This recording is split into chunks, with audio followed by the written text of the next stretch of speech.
Teresa McNabb is 74 years old. She lives in Willows, California, a small town where you know your pharmacist by name, and the stoplight on Main Street is the only one for 20 miles. On her kitchen counter, there is a laminated card. Her daughter printed it for her. It says, "Nearest emergency room, Red Bluff, 39 miles. 6 weeks before I called her, Glenn Medical Center, the only hospital in Glenn County, closed its doors permanently, October 2025. I am 74 years old, Teresa told me. I don't drive at night. What am I supposed to do?" Teresa is not alone. Right now, across the United States, more than 700 rural hospitals are in danger of closing. Over 3 million Americans have already lost access to a hospital within a 15-minute drive of their home, not because of geography, not because of population decline, because of a single law signed in 2025, made in Washington, D.C. This is happening right now. I need you to do something for me. Pull up a map of your state right now. Find the hospital closest to you. Now find the one after that, in case the first one closes. Now ask yourself, how far would your elderly parent drive at night in a medical emergency? For 55 million rural Americans, that question just became much harder to answer. I'm Helen Morland. This is the Morland Report. The mainstream media is calling this a market realignment. I call it what it is: the organized collapse of rural emergency care. I spent 15 years inside healthcare policy and hospital administration. I sat in the rooms where these decisions were made, and I left because I couldn't stay silent anymore. Let me show you what is really happening. To understand this crisis, you need to understand one number: 56%. That is how much of their annual income independent rural hospitals could lose in 2026 alone because of a single piece of legislation to cover staff, to cover medications, to keep the lights on and the trauma bay open. What they got instead: cuts. On July 4th, 2025, the One Big Beautiful Bill Act, House Resolution 1, was signed into law. It imposed the largest Medicaid cuts in a generation, including new work requirements and reduced federal funding.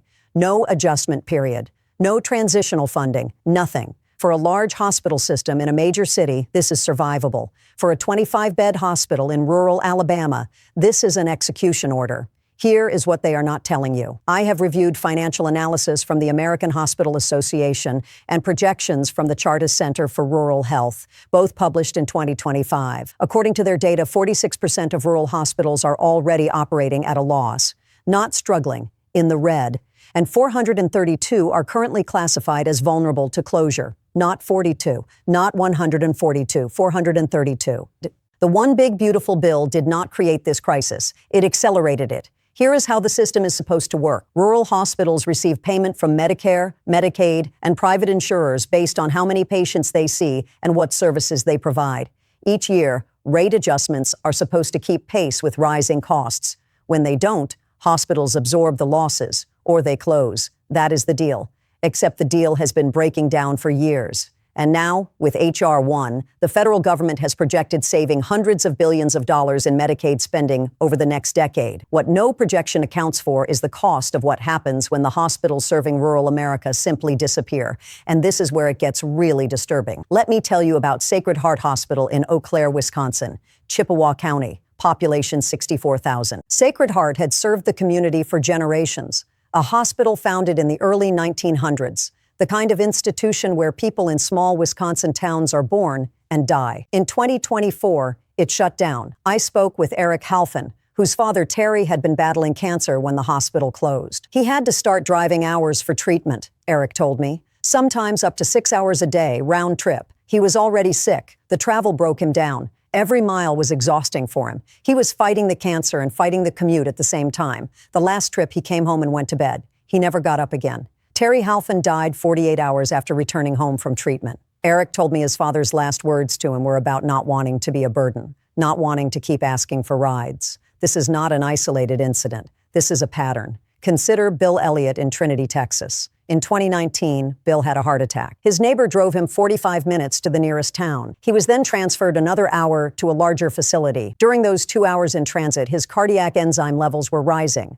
a clinical sign of worsening heart damage. Every additional minute without intervention increases the risk of permanent injury. Bill survived. He is one of the lucky ones. In emergency medicine, there is a concept called the golden hour, the 60-minute window after a cardiac event or traumatic injury, in which treatment is most likely to prevent death or permanent disability. When the nearest emergency room is 45 miles away on a 2-lane rural highway, the golden hour becomes a myth. Since 2005, nearly 200 rural hospitals across the United States have fully or partially closed. But here is the acceleration you need to understand. 18 of those closures happened in 2024 and 2025 alone. And the cuts driving the next wave have not fully taken effect yet. Texas has 47 vulnerable hospitals, more than any other state in the country.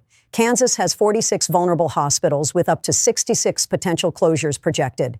Mississippi has 28 vulnerable hospitals, and 49% of all rural hospitals in that state are at risk. Arkansas has the highest rate in the nation. 50% of its rural hospitals are at risk. Tennessee sits at 44%. These are not random numbers. They cluster in low-income rural counties, in states that did not expand Medicaid under the Affordable Care Act, and in communities with high rates of uninsured residents. 69% of all rural hospital closures from 2014 to 2024 occurred in states that refused to expand Medicaid. Here is the key to understanding all of it. A large suburban hospital can absorb Medicaid cuts by shifting costs to its private insurance contracts.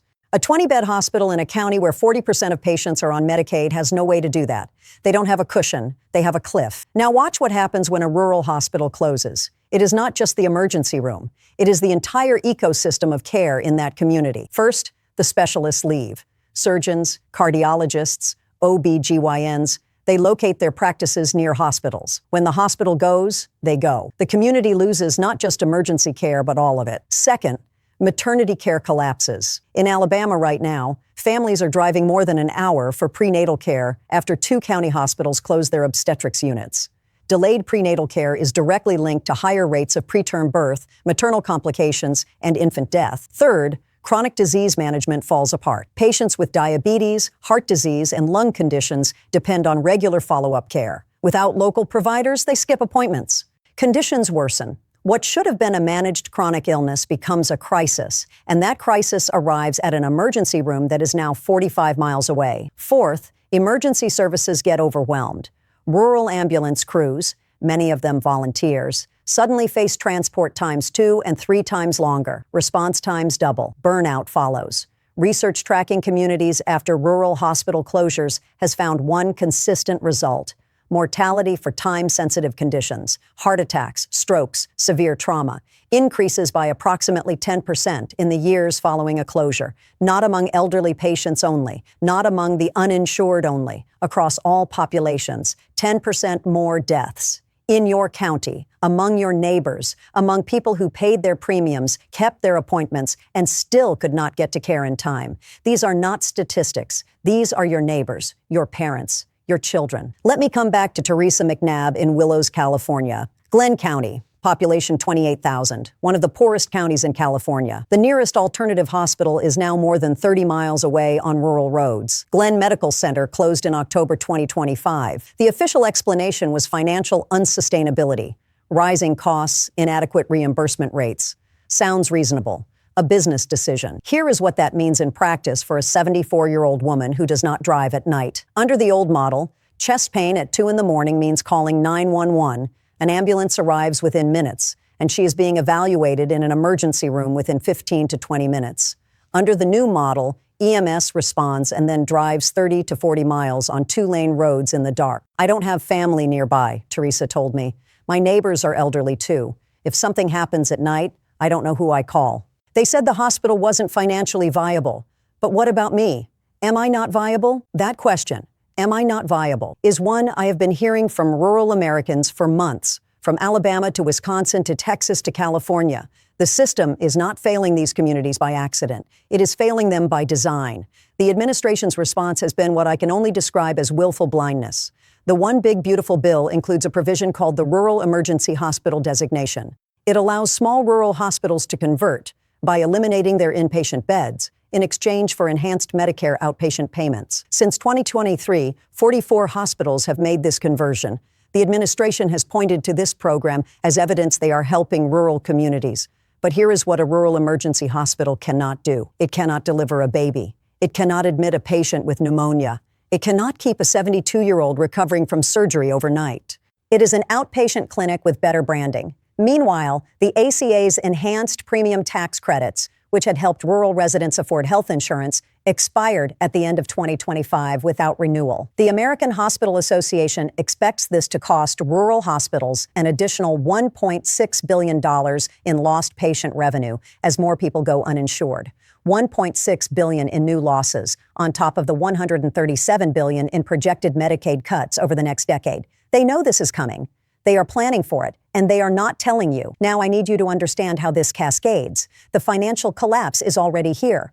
Over 700 rural hospitals are at risk. 309 are in immediate danger right now. 46% are already losing money. When those hospitals close, the physician shortage accelerates. Rural America was already short on doctors before H.R. 1. Why would a newly trained physician build a career somewhere with no hospital? The communities that most need doctors become the communities least able to attract them. When the physicians leave, the economic collapse follows. Rural hospitals are frequently the largest employer in their county. When they close, hundreds of jobs disappear. Nurses, technicians, support staff. Property values fall. Tax revenues drop. Schools lose funding. And then comes the final domino. The families leave. Young adults do not come back. The elderly stay behind, the population most dependent on health care, in communities that are increasingly unable to provide it. This is not a forecast. This is already happening in Glenn County, California, in Chippewa County, Wisconsin, and in Monroe County, Alabama. And if H.R. 1's cuts take full effect, independent rural hospitals could lose 56% of their net income in 2026 alone. 1 in 3 rural hospitals is at risk. 309 are at immediate risk of closure today. That number will grow. Have you noticed how quiet Washington has been about this? No emergency task force, no presidential address, no primetime coverage of 700 hospitals on the brink, because they are counting on you not noticing until it is too late. What happens when the nearest emergency room is an hour away and your father has a stroke? What happens when you are in labor at 3 a.m. on a county road and the hospital is 45 miles away? What happens when you are 74 years old in Willows, California,